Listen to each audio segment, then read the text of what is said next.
Comisión de Constitución del Senado aprobó o se va con un informe positivo, digamos, a sala, esta ley de indulto de los presos de la revuelta, senador.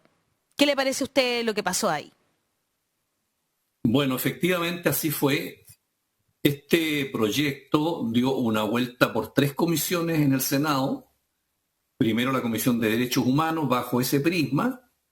Después estuvo en la Comisión de Seguridad, donde se vieron esos aspectos. Pero es en la Comisión de Constitución donde se le da una mirada más integral desde el punto de vista de las implicancias legales y jurídicas.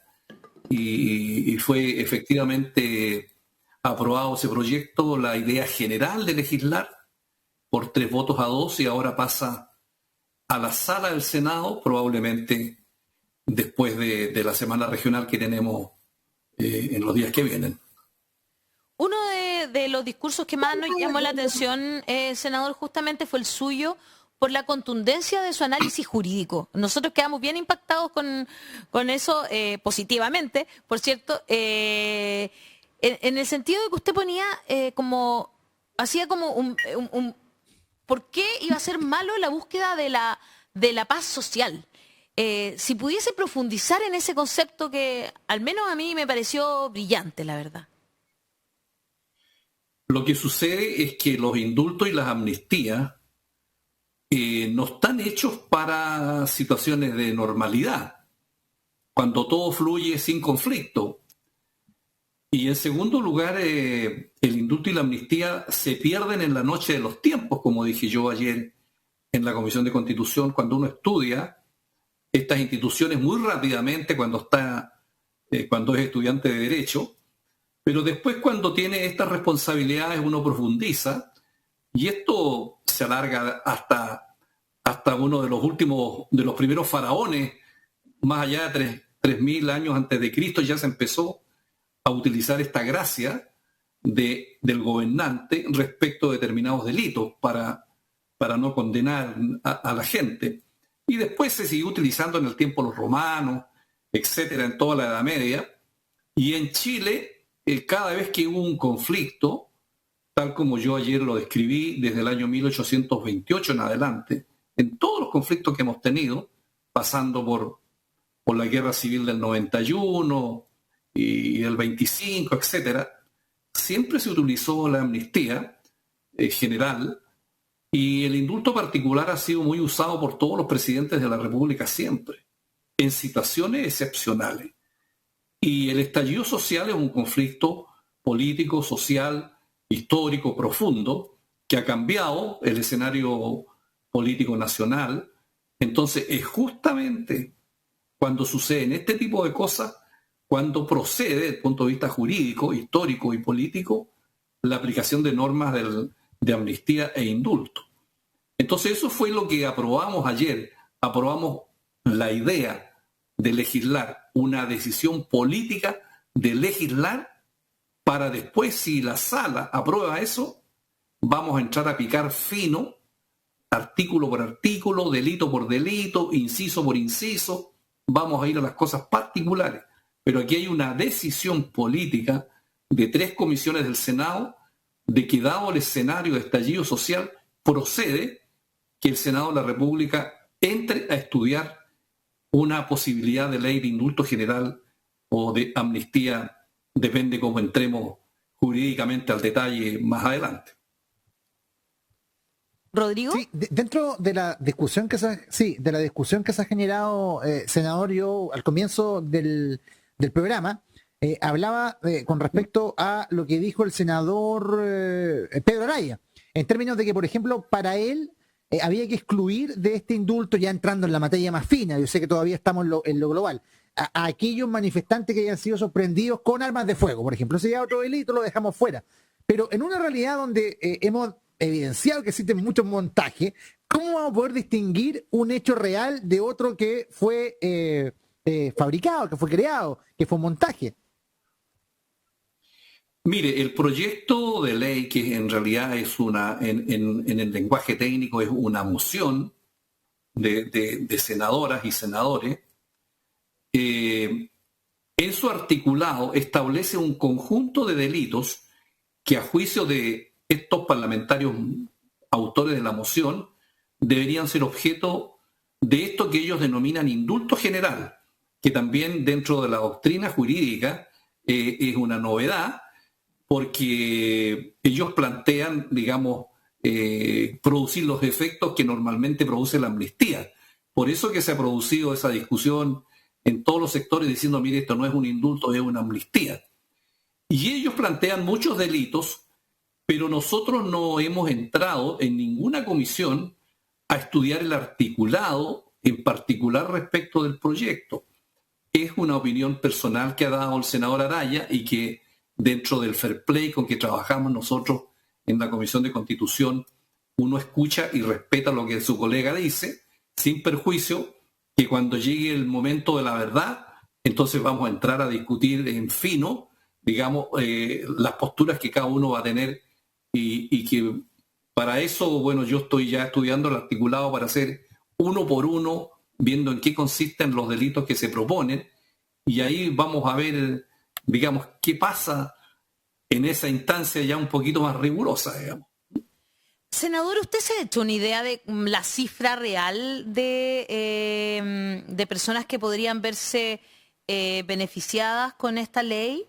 Porque ha sido toda una discusión, ¿no? El tema de la cifra, hay como muy distintas, son muy diferentes las miradas entre, por ejemplo, lo que ha dicho la Fiscalía, el Ministerio Público, digamos, versus lo que han dicho los familiares de presos y presas de la revuelta. ¿Cuál es su opinión al respecto? Mire, yo mismo, igual que ustedes, tengo cifras por aquí o por allá. Porque a mí me tocó ver este proyecto en otra comisión, en la Comisión de Seguridad de la cual yo era presidente, y por lo tanto, ahí no vimos tanto los aspectos jurídicos, sino que los aspectos de orden público y de seguridad. Y siempre uno invita, bueno, a todos los organismos, desde el ministro del Interior, el Ministerio Público, las policías. Bueno, y mire lo que pasa en Chile, que cada uno da cifras distintas y cada uno da cifras que confunden más, en definitiva. Entonces, si usted me pregunta, lo que nosotros hemos recibido de parte de organismos del Estado nos lleva a una confusión increíble. Pero esa situación nosotros la vamos a acotar en la Comisión de Constitución cuando nosotros estudiemos en particular. Y vamos a decirle, mire, vamos a tener que colocarnos de acuerdo aquí con todos ellos adelante, decir, ¿de qué estamos hablando? En relación con personas que estén procesadas en libertad o procesadas en prisión preventiva con otra medida cautelar, o personas que estén condenadas, o personas que fueron detenidas y dejadas en libertad, etcétera. Vamos a tener que acotar una cifra. Y es increíble que a estas alturas del avance tecnológico que tiene el mundo y que tiene Chile no podamos tener un registro único de personas detenidas, procesadas, imputadas, condenadas en Chile, pero lamentablemente es así. Entonces va a tener que llegar la hora de la verdad en algún minuto. Yo espero que se apruebe en la sala del Senado y que podamos entrar como corresponde a trabajar finamente esos temas y que tengamos respuestas concretas del gobierno y de los distintos organismos al respecto. Sí, senador, yo tengo una pregunta porque no puedo dejar de pasar esta oportunidad de cuestionarle y preguntarle a usted qué opina de que ayer el presidente Piñera se haya intentado apropiar del proceso constituyente, diciendo que él fue el que lo inició. ¿Qué le parece a usted este intento de apropiación indebida? Porque así lo califico yo. Bueno, ¿qué quiere que le diga? Si nosotros hemos estado durante 40 años tratando de reformar la Constitución que fue hecha ilegítimamente en dictadura, bueno, con todos los cerrojos correspondientes. Los cerrojos más grandes fueron los altos quórum, ¿no? Porque hay unos capítulos que requieren los 2/3 de los senadores y diputados en ejercicio. Otros capítulos requieren los 3/5 de los diputados y senadores en ejercicio. Y nunca ninguna coalición que haya querido cambiar la Constitución ha tenido esos 2/3 o 3/5, y más encima tuvimos hasta el 2005 senadores designados. Y cada vez, sistemáticamente, la derecha se opuso a modificar la Constitución. Pero además hay otra forma de modificar la Constitución, que es por la vía de la interpretación. Esta es otra fórmula jurídica que se usa mucho en otras partes del mundo. Por ejemplo, la Constitución de Estados Unidos, que viene desde hace la fundación de Estados Unidos, ha cambiado mucho por la vía de la interpretación de la Corte Suprema de Estados Unidos. Lo mismo ha pasado, por ejemplo, en Alemania, con la ley fundamental que vino después de la Segunda Guerra Mundial. La interpretación y la puesta al día de una constitución jurídica a la nueva realidad sociológica de los cambios que experimentan las sociedades.